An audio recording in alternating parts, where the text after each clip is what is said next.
প্রযুক্তির অগ্রগতিতে মহাবিশ্বের নানা রহস্য উদ্ঘাটনে মহাকাশে যান নভোচারীরা। পৃথিবীর গ্র্যাভিটি ও মহাকাশের গ্র্যাভিটি এক না হবার কারণে রকেটের ভেতরে ভাসতে দেখা দেয় নভোচারীদের। পৃথিবীর বাহিরে অন্য এক জগতের পরিস্থিতি মানুষের শরীরে কতটুকু প্রভাব ফেলে এ নিয়ে কৌতূহলের শেষ নেই জনমনে।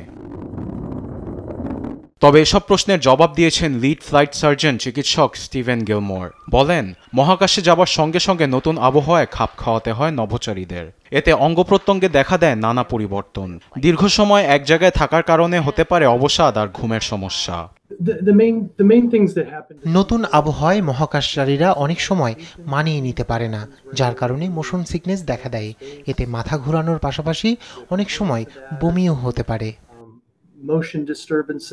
মহাকাশে দীর্ঘ সময় থাকার কারণে মানব শরীরে রক্ত সঞ্চালনের পাশাপাশি ক্যালসিয়াম ও শক্তিও কমে আসে। সেজন্য শারীরিক ব্যায়ামের কথা বলেছেন চিকিৎসক গিলমোর।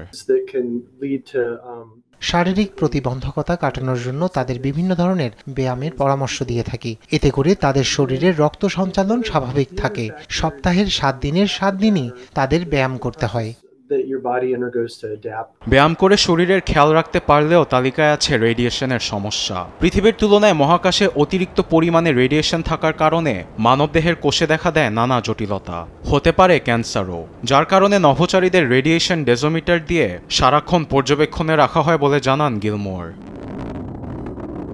মহাকাশে সবকিছুর সঙ্গে খাপ খাওয়ানোর পর আবার পৃথিবীতে ফেরত এসে নভোচারীদের নানান সমস্যার মুখোমুখি হতে হয় বলে জানান গিলমোর। তবে মহাকাশে বেশি দিন যাপনের কারণে শারীরিক সমস্যা আরও বেশি হতে পারে বলে জানান তিনি। তবে চিকিৎসা প্রক্রিয়ার মধ্য দিয়ে 95% সমস্যা সমাধান করা সম্ভব বলে জানান এই চিকিৎসক।